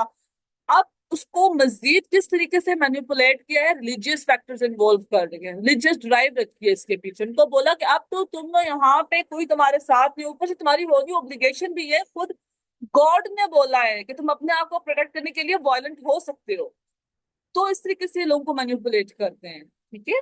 when people perceive their religion to be under threat, उनको बोलते हैं ना कि तुम्हारा रिलीजन अंडर थ्रेट है, तुम्हारा रिलीजन अंडर थ्रेट है, अब तुम जस्टिफाई करते हैं भाई अब क्योंकि तुम्हारे रिलीजन के अगेंस्ट सारे आ गए, अब तुम हथियार उठा लो। तो लोगों को लगता है हमारा रिलीजन, हम वैसे ही साइकोलॉजिकली हम लोग डाउन थे, पर्सनल इश्यूज इतने ज्यादा थे, सोसाइटी में हमारा कोई नाम नहीं, जैसे माइनॉरिटी और मेजोरिटी का देख ले, माइनॉरिटी का रिलीजन आ जाए खतरे में तो रेडिकल यहाँ पे जो बड़े बड़े उस माइनॉरिटी के मानने वाले जो बड़े बड़े रिलीजियस मतलब हाई प्रोफाइल लोग होते हैं वो आ जाए अंदर और बोले भाई हमारा रिलीजन खतरे में है। एक तो वैसे मार्जिनलाइज ग्रुप था, ऊपर से और इतने मसले थे, आउटपुट डिस्क्रिमिनेशन देखना पड़ा, तो फिर वो क्या करेंगे, वो बोलेंगे यार हमारा रिलीजन तो अंडर थ्रेट है और खुद ये गॉड की विश है कि हम लोग वायलेंट हो सकते हैं। वो क्या करेंगे, दे में रेडिकलाइज डिफेंसिवली, मतलब वो उनको लगता है यार हम डिफेंसिवली रेडिकलाइज हो रहे हैं, मतलब हम लोग अपने रिलीजन को प्रोटेक्ट कर रहे हैं, डिफेंड कर रहे हैं। उनको भी ये गलत नहीं लगता क्योंकि उनको आंखों में पट्टी बांध दी जाती है, उनको बताया ही ऐसे जाता है कि ये होली ओब्लिगेशन है। उनको लगता है कि यार वो किस तरह देखते हैं वायलेंस को, is necessary to protect their faith, वो अपने फेथ को प्रोटेक्ट करने के लिए इसको जरूरी समझने लग जाते हैं, ठीक है। Charismatic religious leaders, charismatic personality कौन सी होते हैं, जैसे नेल्सन मंडेला आप कह सकते हो, हम कायद आजम भी बोल सकते हैं, वो लोग गांधी बोल सकते हैं। क्रिज्मेटिक लीडर वो होता है, यहाँ पे सिर्फ क्रिज्मेटिक रिलीजियस लीडर नहीं, क्रिज्मेटिक लीडर ओवरऑल बात करें, एक ऐसा लीडर जो बहुत ही रिटोरिक किस्म किस्म की स्पीचेस करता हो। मतलब रिटोरिक क्या चीज होती है, कोई भी राइटिंग या स्पीच जो बहुत ज्यादा परsuasive हो, लोगों के ऊपर उसका बहुत इन्फ्लुएंस हो, उसके कहते हैं रिटोरिक जो है स्पीच या रेटोरिक राइटिंग, ठीक है, जिसका बहुत ज्यादा इन्फ्लुएंस हो लोगों के ऊपर, ठीक है। जो क्रिस्मेटिक लीडर्स होते हैं ना, इनकी स्पीच बहुत असर करती है, इनकी पर्सनैलिटी को लोग फॉलो करते हैं, इनका ओवरऑल पर्सनैलिटी ऐसा ऐसी होती है ना कि लोग ब्लाइंडली इनको फॉलो करते हैं। ऐसी जिसको बोलते हैं क्रिस्मेटिक लीडर। तो जो क्रिस्मेटिक रिलीजियस लीडर्स होते हैं जिनको लोग पागलों की तरह फॉलो करते हैं ना, वो यहाँ पे क्रूशियल रोल प्ले करते हैं। Charismatic religious leaders play a crucial role in this process, using their influence, अपने influence को use करते हैं to persuade followers to embrace radical ideologies and in some cases take violent actions in the name of religion। charismatic leaders को कहते हैं, उनको बोलते हैं कि यार उनको इन्फ्लुएंस करते हैं अपनी रिटोरिक स्पीचेस से, अपनी रिटोरिक राइटिंग से, उनको बोलते हैं कि यार अपनी बुक्स लिखेंगे, स्पीचेस पब्लिक गैदरिंग में सब स्पीचेस देंगे, उनको इन्फ्लुएंस करेंगे क्योंकि charismatic लीडर्स को पता होता है कि यार हमारी बात मानी जाएगी। और जो क्रिस्मेटिक रिलीजियस लीडर होता है वो जरूर कोई ना कोई साइटेशंस देगा, अपनी होली बुक निकाल के लाएगा, बोलेगा इस तरीके से इस तरीके से, और मतलब उनको रेडिकल आइडियोलॉजीज उनके अंदर पेनिट्रेट कर देगा, उनके अंदर भर देगा रेडिकल व्यूज, और फिर उनको बोलेगा यार कुछ केसेस में आप वायलेंट हो जो ना रिलीजन के नाम पे तो जस्टिफाइड है। हालांकि एक्सट्रीमिज्म किसी रिलीजन का पार्ट, एक्सट्रीमिज्म किसी कोई भी रिलीजन एंडोर्स नहीं करता एक्सट्रीमिज्म को। रिलीजन खुद अब इसको मानने वाले करते हैं, लेकिन कोई भी, अगर हम कोई भी रिलीजन की बात करें, कोई भी रिलीजन एक्सट्रीमिज्म को नहीं मानेगा। हाँ, उसको मानने वाले लोग मानेंगे कि यार हाँ हम एक्सट्रीम हो सकते हैं, लेकिन आप रिलीजन को वायलेंट एक्शंस के साथ नहीं प्रोटेक्ट कर सकते। मतलब हमेशा बोलो कि हम अपने रिलीजन को वायलेंट एक्शन के साथ प्रोटेक्ट करें और आप बेगुनाह लोगों को मानना स्टार्ट कर दो, ऐसे नहीं होता, ठीक है। तो ये रिलीजियस फैक्टर्स बहुत इन्वॉल्व होते हैं। जैसे एक एग्जांपल भी दी हुई है, नाइजीरिया में एक लोकल गवर्नमेंट है, लोकल एरिया है, गवर्नमेंट एरिया है, चिबोक करके ना। वहां पे स्कूल गर्ल की किडनैपिंग की थी बोको हराम ने। ये एक एक्सट्रीमिस्ट इस्लामिस्ट ग्रुप है जो ये बोलता है कि मतलब इस्लाम के लिहाज से बोलता है कि हम ये जस्टिफाइड है, हमें वेस्टर्न इन्फ्लुएंस को खत्म करना है, हमें सेकुलरिज्म को खत्म करना है, तो हमें हथियार उठाना पड़ेगा। तो इन 2014 में चिबोक स्कूल गर्ल किडनैपिंग हुई थी, इसमें बहुत सारी बच्चियों को किडनैप कर लिया गया था, जिससे लिखा हुआ 270 स्कूल गर्ल्स वर अबडक्टेड। ये ग्रुप ने बोला था कि क्योंकि वेस्टर्न स्टाइल एजुकेशन है और ये वेस्टर्न स्टाइल एजुकेशन इस्लाम के अगेंस्ट है, तो इस वजह से हमने किडनैप किया है। जो बोको हराम का जो लीडर था अबू बकर शिकाओ सोई, उन्होंने ना बहुत ही मतलब रिलीजियस इसके लिए वो दी थी जस्टिफिकेशन कि ये जरूरी था अपने पेट को प्रोटेक्ट करना। और ये डॉन की मैंने सारी लगाई है यहाँ पे। फिर देखो, school girl abducted by Boko Haram found with baby, उनमें से बहुत सी लड़कियों ने कंसीव किया था, इवन डिलीवरीज हुई थी उनकी, और कुछ काफी काफी टाइम बाद मिली। ठीक है, यहाँ पे मैंने अभी मैं पढ़ लेती हूँ एक दफा। Boko Haram, an extremist Islamist group, has exploited religious teachings to justify its violent actions, portraying itself as the protector of Islam against perceived threats from Western influence and secularism. Secularism यही होता है ना, मतलब कि politics का religion के साथ कोई लेना देना नहीं है। रिलीजन जो है वो हर बंदे का अपना मसला है। सेक्युलरिज्म ये होता है। One notorious event linked to Boko Haram is the 2014 Chibok school girl kidnapping, Nigeria में है ये लोकल गवर्नमेंट एरिया है, where over 270 school girls were abducted. The group justified this act by claiming that Western style education, especially for girls, boys की नहीं girls की respect, was against Islamic teaching. Boko Haram's leader Abu Bakr Shekau used religious rhetoric, मतलब religious rhetoric उसने use किया है, religious मतलब क्या, religious framework, religious teachings को इन्फ्लुएंस करने के लिए, to frame the kidnapping as a defence of Islam and call for followers to embrace this violent path in the name of protecting their faith. Wikipedia से ही मैंने लिया होगा।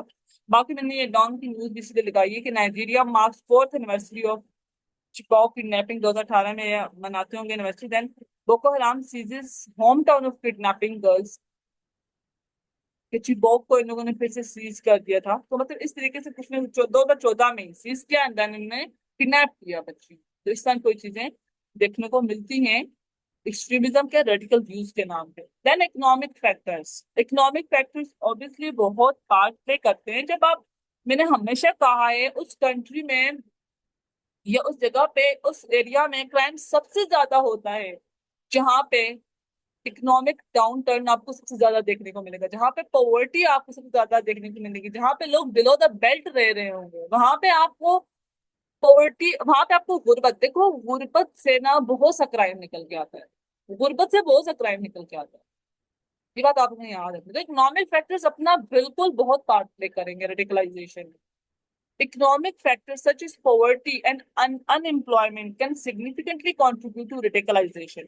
Poverty होगी ना तो अच्छा, यहाँ पे याद रखना है कि रेडिकलाइजेशन जरूरी नहीं है कि सिर्फ गुर्बत की वजह से। इकोनॉमिक फैक्टर्स हो सकते हैं, लेकिन इकोनॉमिक फैक्टर्स इस तरह भी होंगे कि आप मिडिल क्लास होगे, लेकिन आप औरों के साथ कंपेयर करके आप कहते हो मुझे और कमाना है, मुझे बड़ा बंगलो चाहिए, मुझे कार चाहिए, मुझे ये चाहिए, तो ये भी एक रीजन हो सकती है। आप जेलसी में भी रेडिकल व्यूज पर जा सकते हो। डिफरेंट चीजें होंगी। Economic factors such as poverty and unemployment can significantly contribute to radicalization by creating feelings of frustration and hopelessness.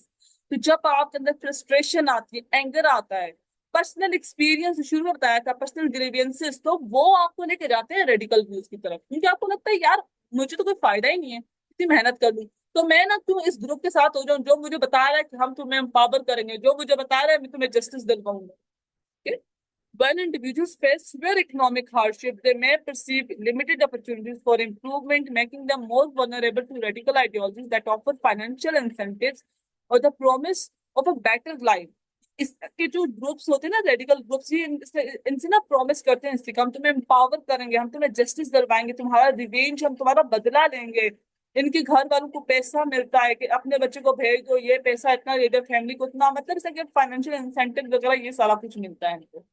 Similarly social inequality, whether real और परसीव, कोई भी सोशल इनइक्वालिटी, चाहे वो वाकई में हो या हमें लग रही हो, किसी ग्रुप के साथ वाकई में इनइक्वालिटी हो रही हो या उसको ये लग रही हो, तो can foster deep resentment and desire for drastic change. और किसी ग्रुप को लग रहा है, चाहे उसके साथ इनइक्वालिटी इनजस्टिस ना हो, उसको लग रहा है भाई मेरे साथ बहुत ज्यादती हो रही है ना, तो वो उनके अंदर ना गुस्से की एक फीलिंग्स पैदा होंगी। और फीलिंग्स की वजह से वो ग्रुप चाहेगा या वो बंदा चाहेगा यार कोई drastic change, fundamental change, radical change आना चाहिए सोसाइटी में।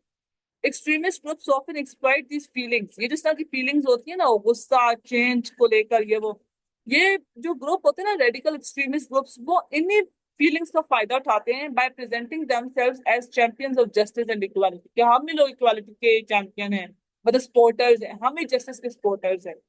Convincing individuals that their radical solutions are the key to addressing economic disparities and achieving societal transformation. तो एक बंदा है, उसको लग रहा है कि मुझसे मेरे से बहुत ज्यादा ज्यादती हो, उसके अंदर गुस्सा भर गया है, रिजेंटमेंट वाली फीलिंग जो, उसको लगता है एक की बहुत ज्यादा ड्रास्टिक फंडामेंटल चेंज आना चाहिए, मुकम्मल तौर पर सोसाइटी में चेंज आना चाहिए। तो इस तरह की फीलिंग्स को एक्सट्रीमिस्ट ग्रुप बहुत एक्सप्लॉइट करते हैं। उनको ये ग्रुप से ऐसे लोगों को बताते हैं यार हम जस्टिस, हम भी तुम्हारी तरह जस्टिस चाहते हैं, हम भी इक्वालिटी चाहते हैं। और फिर ये अपने व्यूज उनके सामने रखेंगे कि यार देखो हमारे रेडिकल सोल्यूशन ही तुम्हारा ड्रास्टिक चेंज लेके आएंगे, हम अपने रेडिकल सॉल्यूशंस देंगे तो तभी इकोनॉमिक डिस्पैरिटीज खत्म होंगी, सोसाइटी को मुकम्मल तौर पर ट्रांसफॉर्म करने की बात करें। ठीक है, तो इकोनॉमिक फैक्टर्स को लेके मैंने एक थ्योरी दी है, रिलेटिव डेप्रिवेशन। आप लोगों ने शायद ये, मतलब डिप्राइव करना किसी चीज से, आप डिप्राइव दो, कमी है कोई, वो चीज आपके पास नहीं है, उसको बोलते हैं। अच्छा एक मिनट सब्र करना है यार प्लीज।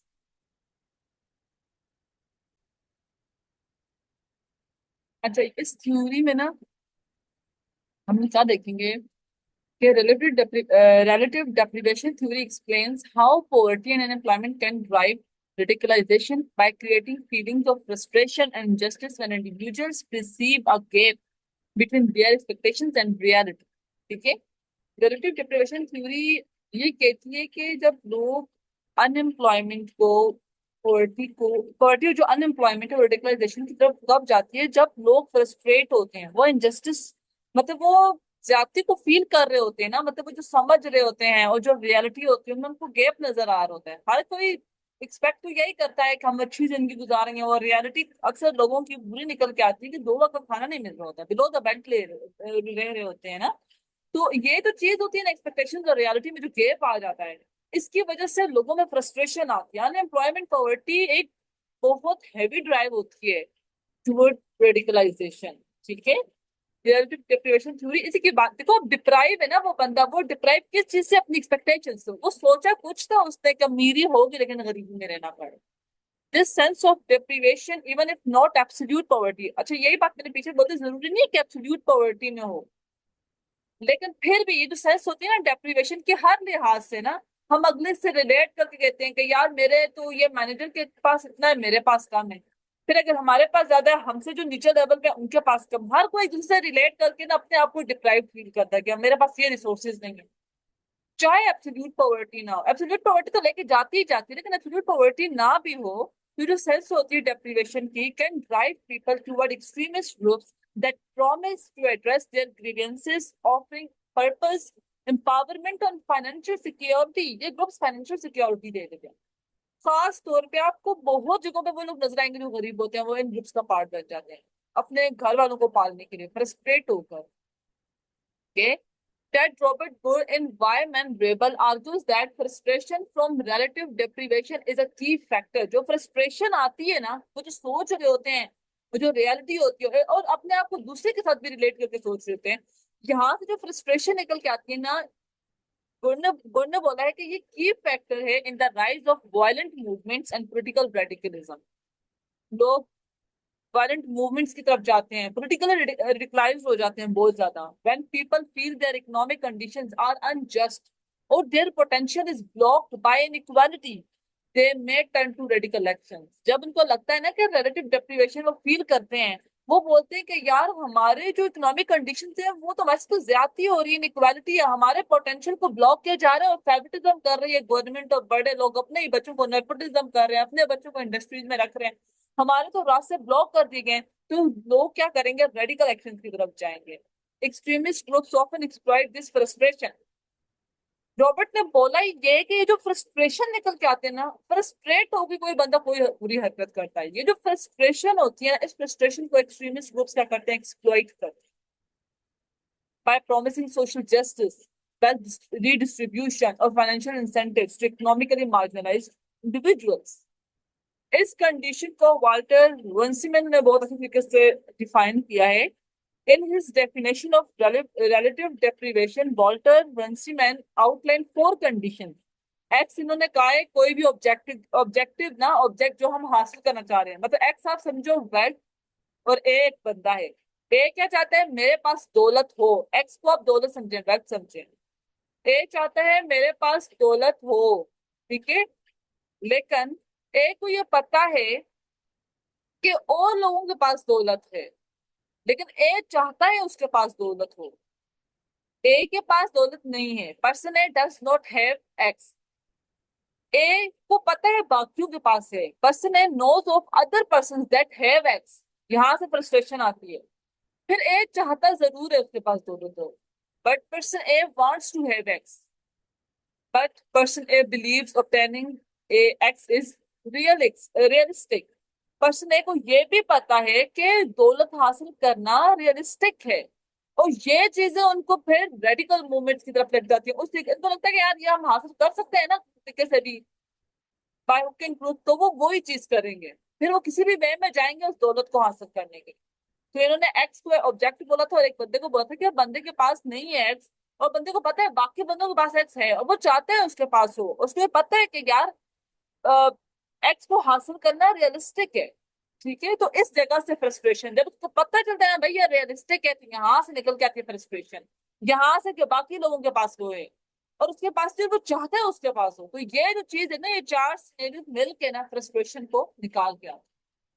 बाकी वॉल्टर ने ये बोला था, इसने 2 तरह की डेप्रिवेशन की बात की थी, एग्विस्टिक एंड पैटर्नलिस्टिक की बात की थी। एग्विस्टिक इसने बोला था कि egoistic deprivation occurs when someone compares themselves to better of members of their own group।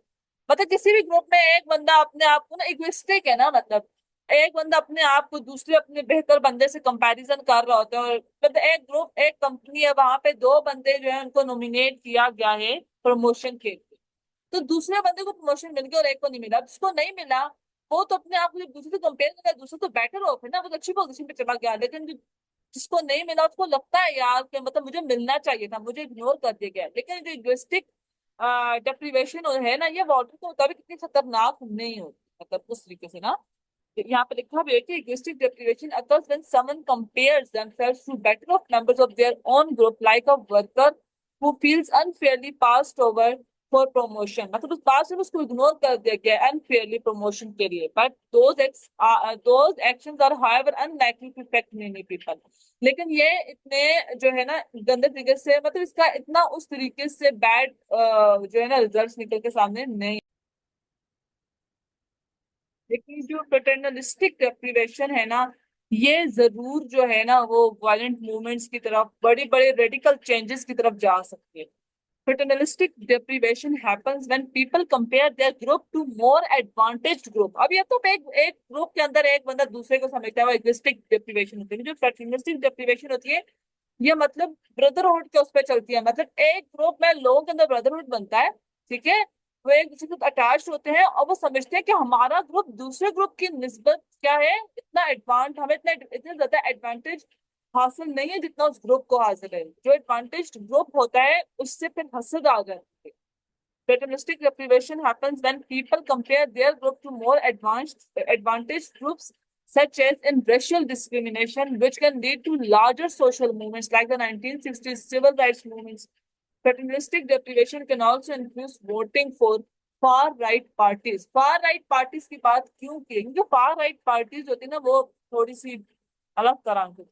वहां मैंने आपको यही बताया कि वो लोग जो होते हैं मतलब वो कहते हैं कि नेशनलिज्म की बात करेंगे, एंटी इमिग्रेशन की बात करेंगे, तो फार राइट की तरफ ही ज्यादा जाते हैं। खैर, यहाँ तक ये जो इवेंचुअल का ये जो मैंने आपको इगोइस्टिक और ये दोनों मैंने आपको बताए हैं, ये मैंने आपको बता तो दिया, लेकिन जरूरी नहीं आप इन सबको देखो। वैसे फिर थ्योरी अच्छे तरीके से बताना चाहती ताकि आप इसको रिलेट करो ना किस तरीके से रिलेटिव डेप्रिवेशन मतलब फ्रस्ट्रेशन जो गुर्बत से किसी भी चीज से निकल के आती है वो आपको आपका जो है ना एक्सट्रीमिस्ट जो है वो ग्रुप्स के साथ एसोसिएट करती है। ओके। अगला है मीडिया एंड ऑनलाइन इन्फ्लुएंस। ये बहुत ज्यादा होता है। हम अपना जो एक्सट्रीमिस्ट ग्रुप्स होते हैं, ये जो रेडिकल व्यूज रखने वाले लोग होते हैं, वो अपनी एक्टिविटीज को सोशल मीडिया पे शेयर करते हैं, सोशल एप्स पे शेयर करते हैं। वहां पर छोटे छोटे बच्चे टीनेजर्स देख रहे होते हैं और वो वहां से अपने अंदर इंस्टिल करते हैं ना, अपने अंदर वो चीजें डालते हैं और वो सोशलाइज हो जाते हैं उन चीजों से। क्योंकि आजकल हर बच्चे के हाथ में फेसबुक है, फेसबुक पे बहुत कहा जाता है ये चीजें बहुत होती हैं। इंस्टाग्राम, फेसबुक, स्नैपचैट, टिकटॉक, कितनी सारी आजकल सोशल एप्स हैं कि हम अपने बच्चों को इससे दूर नहीं रखते, लेकिन इनका इन्फ्लुएंस बहुत ज्यादा होता है, बहुत ज्यादा होता है। ठीक है, गलत हम इस तरीके से काम करते हैं। एक दफा बच्चे ने एक चीज देख ली, वो बार बार उसको सर्च कर रहे हैं, उसको उसी तरह के आइडियाज बार बार उसी तरह की पोस्ट दिखाएगा सोशल मीडिया। ठीक है, चलो। The internet and social media are crucial tools for spreading extremist propaganda and misinformation, allowing radical groups to effectively recruit members and build echo chambers that reinforce their ideologies। इस तरह के ये लोग मतलब ये लोग मीडिया जो ये खास देखिए बड़े बड़े टेररिस्ट ग्रुप्स होते हैं, ये सोशल मीडिया बहुत यूज करते हैं, मीडिया ऑनलाइन प्लेटफॉर्म लोगों को रिक्रूट करने का। इनको समझ आता है कौन सा बच्चा कितना ज्यादा उस तरह का मवाद शेयर कर रहा है, कौन सा बच्चा अपनी वो एक चीज शो कर रहा है कि मुझे मुझे वेपन्स अच्छे लगते हैं, मुझे तो ब्लड अच्छा लगता है, मुझे तो गैंगस्टर्स अच्छे लगते हैं। उन बच्चों को ये और अपनी तरफ लेके आते हैं। ठीक है। These platforms facilitate online radicalization by exposing individuals to content, forums and social networks that promote extremist views। लोगों को बार बार एक्सपोजर होता है ना लोगों का, क्योंकि ये लोग यहाँ पे आके जो है बार बार इस तरह का कंटेंट शेयर करते हैं online media पे ना। This process can unfold entirely online, often without any direct real world interactions, as individuals become increasingly immersed in radical narratives and communities which can intensify their extremist beliefs and drive them towards radical actions। हालांकि यहाँ पे कोई real world connection नहीं होता है, जैसे मैंने पीछे आपको बताया था निकोलस का, तो उसने सोशल मीडिया पे इस तरह के ग्रुप्स को ज्वाइन किया हुआ था और वहां पे वो बताता था कि मतलब इस तरह जो है फायरिंग करना ये सब करना मुझे अच्छा लगता है, कि इस ग्रुप्स का पार्ट था। तो ये ऑनलाइन सब ग्रुप्स बने हुए होते हैं, यहाँ पे ये लोग ऐसे बच्चों को अपनी तरफ अट्रैक्ट करते हैं। रियल वर्ल्ड कनेक्शंस नहीं होते हैं इनके, लेकिन इस तरह कम्युनिटीज बनाते हैं, बच्चों को मुकम्मल तौर पे ना एक वो इस तरह का एक एटमोसफेयर क्रिएट करते हैं, ऐसे की इमेजिनेशन बना देते हैं कि वो बच्चे उसके अंदर घुसते चले जाते हैं। ठीक है, यहाँ पे ये एक एग्जांपल है किस तरीके से रेडिकल व्यूज सोशल मीडिया तक आते हैं। ये एक मॉस्क जो है ये अटैक किया गया था न्यूजीलैंड में, अलनूर मॉस्क और नैनवुड इस्लामिक सेंटर को। ठीक है, और ये जिस बंदे ने किया था वो फार राइट जो राइट विंग टेररिस्ट हैं उनको बड़ा वो मानता था, बहुत इंस्पायर था उनसे ना। ये जो जिस बंदे ने ये सारे अटैक्स किए थे मॉस्क के ऊपर, मस्जिद के ऊपर, ठीक है, दो के ऊपर किए थे और तीसरी के ऊपर करने से पहले ही पुलिस ने इसको पकड़ लिया। ये वाइट था Brenton Tarrant. In 2019 Brenton Tarrant carried out a terrorist attack in New Zealand targeting two mosques during Friday prayers, the Al Noor Mosque at 1:40 p.m. and the Linwood Islamic Center at 1:52 p.m. इतना ज्यादा फासला नहीं है इनमें। ही live stream, अब जो बताने की चीजें मीडिया एंड ऑनलाइन इन्फ्लुएंस में, he live stream the first shooting on Facebook, marking a significant moment in the use of social media for far right terrorism। देखो फार राइट की जो आइडियोलॉजी किस तरह के होते हैं, जीनोफोबिक होते हैं। जीनोफोबिक क्या होता है, जब हमारा कल्चर हम किसी और कल्चर को नापसंद कर रहे हैं ना, मतलब हम जीनोफोबिक हैं। और देखो फार राइट वाले यही तो होते हैं, नेशनलिज्म। नेशनलिज्म किस उस पे कि जो हमारे नेटिव पॉपुलेशन है उसका जो कल्चर है हम वो ही मानते हैं, और हम ही एक नेशनल हम ही जो है ना एक आप हमें एक नेशन समझें, बाकी जो बाईस आ रहे हैं वो हम हमारी नेशन का पार्ट नहीं है। ये कहते हैं ना जीनोफोबिक, ये बोलते हैं जो बाहर से लोग आते हैं वो हमें रिप्लेस कर रहे हैं, वो हमारा कल्चर खराब कर रहे हैं। ठीक है। तो जो फार राइट में आपको ज्यादा टेररिज्म देखने को मिलता है फार लेफ्ट की निस्बत, इसी वजह से। Parent was arrested after police intercepted his vehicle while attempting to reach a third mosque.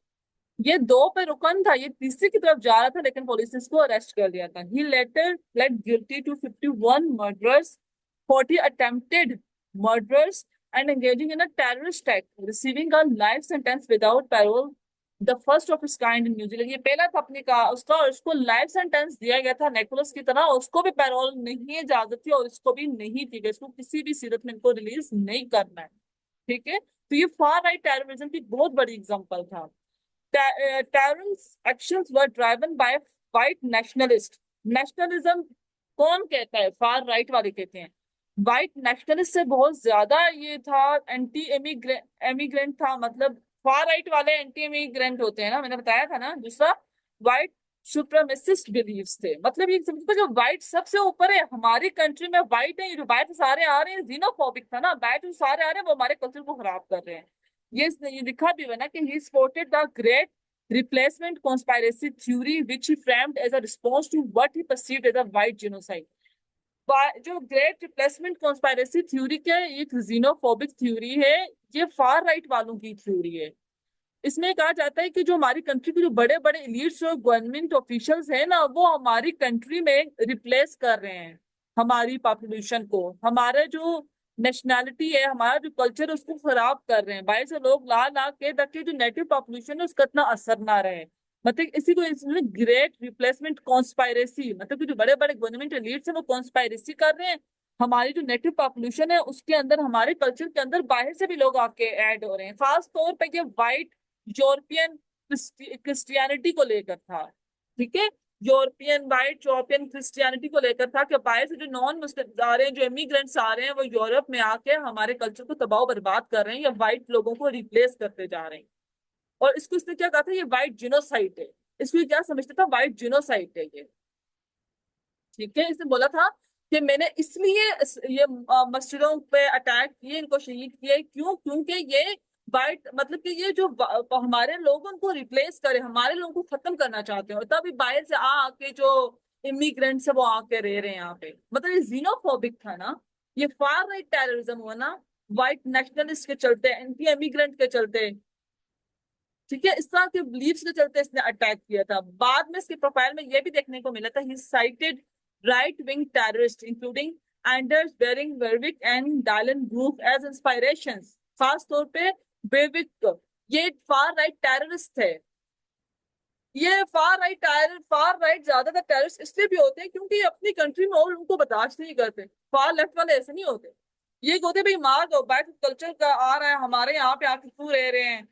Great replacement conspiracy theory को ये लोग फॉलो करते हैं, जो कि जीनोफोबिक थ्योरी है बहुत बड़ी। ये वाइट जिनोसाइड समझते हैं, बाहर से जो लोग आते हैं उनको अपने लिए एक खतरा समझते हैं। यहाँ पे देखो ये सारा कुछ लिखा भी है, किस तरीके से इन लोगों ने ये अटैक किया और किस तरीके से सारा जो है ये सीन हुआ था। ठीक है। ओके। अगला है charismatic leaders and terrorist organizations. ये मैंने आपको पीछे बता दिया, charismatic leaders and terrorist organization किस तरीके से अपना करते हैं। charismatic लीडर्स अपनी स्पीचेस, रिटोरिक स्पीचेस, और उनके चलते सबको अपनी तरफ लेके आते हैं। ठीक है ना, क्रिस्मेटिक लीडर की तरफ लोग आंखें बंद करके चलते हैं, उनको फॉलो करते हैं।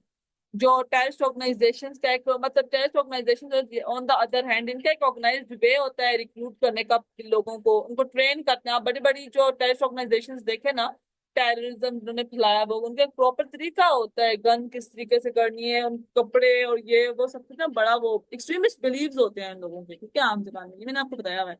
अच्छा, लास्ट में है cultural and historical context. Cultural and historical context में बहुत पार्ट प्ले करते हैं। अब इस तरह का आप एक ग्रुप देखें जिसके साथ पास्ट से कोई ना कोई ज्यादती होती चली आ रही है, और पास्ट से उनके लोग जो है ना वो रिटिलिएट करते आ रहे हैं, और आगे अपने होने वाले बच्चों को भी ना वो स्टोरीज में वो चीजें बताते हैं कि तुम्हारे परदादा ने गन उठा दी और उसने जो है गवर्नमेंट के सामने खड़ा हो गया कि हमें राइट्स नहीं मिल रहे, वो खुद भी शहीद हो गया, गवर्नमेंट के भी 3 बंदे मार दिए, और बहादुरी के किस्से सुना सुना सुना के बच्चों के अंदर वो चीजें पैदा हो जाती है। तो पास्ट की जो चीज होती है, हिस्टोरिकल कॉन्टेक्स्ट जो होता है, वो आगे तक जनरेशन को जो है ना वो इम्पैक्ट करता है। यही चीज में लिखिए, cultural and historical context greatly influence radicalization by shaping how individuals and groups view their struggles। वो अपने struggles को देख देख इस तरह के हुए होते हैं, ठीक है। Long lasting grievances often passed down through generations create feelings of resentment and victimization that radical ideologies can take advantage of। मुसलसल उनको लगता है यार जनरेशन से टू जनरेशन ये चीजें मुसलसल हमारे साथ हो रही हैं, हम लोग लड़ते आ रहे हैं, बहादुरी भी दिखाते आ रहे हैं। वो अपने आप अपने स्ट्रगल को इस तरीके से देखते हैं, वो अपने आप को डिफेंड करना वो जरूरी समझते हैं, उनके अंदर गुस्से की फीलिंग आ जाती है। और इसी चीज को वो जो विक्टिम होते हैं ना, इस तरह ग्रुप तो विक्टिम होता है बेचारा, और इस चीज को, इस गुस्से को जो रेडिकल ग्रुप्स होते हैं, रेडिकल आइडियोलॉजी होती है, वो इसका एडवांटेज लेते हैं, इसको और आग लगाते हैं, इंस्टिगेट करते हैं। These grievances can be used to justify extreme actions। इनका जो ये दुख दर्द होता है ना, इसको ये जो रेडिकल ग्रुप्स होते हैं बोलते हैं यार आपके लिए जस्टिफाइड एक्सट्रीम एक्शन लेना, आप कितना दुख दे रहे हैं लोग। Presenting them as necessary response to past injustices. Moreover cultural stories, उनकी जो कल्चरल स्टोरीज होती हैं, पोएम्स होती हैं, वो इस तरह की बनाई जाती है ना पास्ट कॉन्फ्लिक्ट को लेके कि यार वो इसको उनको और एनकरेज करते हैं रेडिकलाइजेशन की तरफ, by depicting violence as a way to continue our historical fight और डिफेंड अगेंस्ट ऑनगोइंग ऑपरेशन। इस तरह की पोएम्स स्टोरीज बताई जाती हैं कि वो उल्टा उनको पॉइंट्स दे दे के, देखो उनको बताया जाता है ना बार बार कि हम लोग पास से ही जो है इस जुल्म के अगेंस्ट खड़े हुए हैं, हम अपने जो हमें दबाया जा रहा है हम इसके अगेंस्ट खड़े हैं। हिस्टोरिकल फाइट शो करते हैं उन स्टोरीज में और बताते हैं कि यार हम मुसलसल लड़ते आ रहे हैं। और फिर वो बच्चों में भी वो चीज पैदा होती है तो वो इनकरेज होते हैं ना रेडिकलाइजेशन के लिए मजीद। This perspective makes radical ideologies appear not only valid but also essential for seeking justice or reclaiming lost honor। तो मैं आपको एक बात बता दूं, रेडिकलाइजेशन बुरी होती है, लेकिन मैंने वही बात है कि बहुत सारी चीजों में रेडिकलाइजेशन आपको रेडिकल चेंज लाना होता है। अगर आप अपना लॉस, अपनी आइडेंटिटी वापस चाहिए अपने ग्रुप की, आपके साथ वाकई में किसी ग्रुप किसी कंट्री में ज्यादती हो रही है तो आप रेडिकल वे में जाते हो। क्यों? जैसे फ्रेंच रेवोल्यूशन हो गया, वो एक फंडामेंटल चेंज था। सिविल राइट्स मूवमेंट एक फंडामेंटल चेंज था। आप स्टेटस को, फ्रेंच रेवोल्यूशन क्या था? ओवरऑल ऑफ स्टेटस को पूरा उलट के रख दिया था, करंट सिचुएशन को पूरा उलट के रख दिया था, तभी तो फ्रेंच रेवोल्यूशन आया था। फ्रेंच रेवोल्यूशन के बाद आज आपको सोसाइटी इस तरह की नजर आ रही, इतनी आइडियाज एनलाइटमेंट के ये वो जस्टिस ये वो इतना कुछ नजर आ रहा है। तो रेडिकलाइजेशन अगर अच्छे वे में जा रहा है, आपकी सोसाइटी में किसी गलत चीज को के अगेंस्ट ड्रास्टिक चेंज लाना है तो ठीक है, लेकिन वो जब अलग तरीके से एक्सट्रीम हो जाता है और आप वायलेंट गलत वे में हो जाते हो और आप गलत चीजें यूज करके आप बोलो भाई अगले की आप वल्नरेबिलिटी को पकड़ के उसको रेडिकल बनाने की कोशिश करो, जैसे बड़े बड़े टेररिस्ट ग्रुप्स होते हैं, फिर वो एक गलत चीज हो। ठीक है, खैर यहाँ तक तो हो गया। अब हम इसके आगे मैं आपको बताऊंगी कि हम रेडिकलिज्म को खत्म कैसे कर सकते हैं। तो ये हम फिर देखेंगे आगे, ठीक है। अब तक मैंने आपको इसके फैक्टर्स बताए थे जो इसके मतलब जो फैक्टर्स कंट्रीब्यूट करते हैं। तो अगले लेक्चर में इंशाल्लाह मैं आपको बताऊंगी इसके अ, इसी के साथ हम इनको खत्म करेंगे जो जिसकी वजह से आ रहा है, जो फैक्टर्स इसके पीछे हैं, तो मैंने आपको बता दी। तो रेडिकलिज्म को वैसे मोस्टली हम लोग गलत वे में ही लेते हैं कि नेगेटिव वे में, क्योंकि ये एक्सट्रीम हो जाता है ना बंदा इसमें, लेकिन कभी कभी इसकी वजह से कुछ ना कुछ अच्छा भी नजर आता है, जैसे फ्रेंच रेवोल्यूशन मैंने एग्जाम्पल। चलिए सारा अपना ख्याल रखिएगा। थैंक, कोई भी क्वेश्चन हो मुझसे पूछ लीजिएगा। Thank you, Allah Hafiz.